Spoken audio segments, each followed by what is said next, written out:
16 Yamaha YZ450F, top end's good. 85 hours and never done anything but oil and filters. Yeah, that doesn't surprise me. I don't know what kind of riding you're doing. I don't know what level you're riding, but general rule of thumb for me is pretty much no matter what level you're riding and what riding you're doing, don't let a 450 go over 100 hours. The 100-hour mark or somewhere close to it is a really good time to pull it down, decarbon everything, check over everything, adjust your valves, throw a new piston and rings in it, man. They're a couple $100, and you'll feel good for the next 100 hours for sure.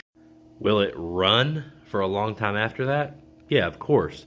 But with machines, when you get a certain amount of wear, you start getting a certain amount of play.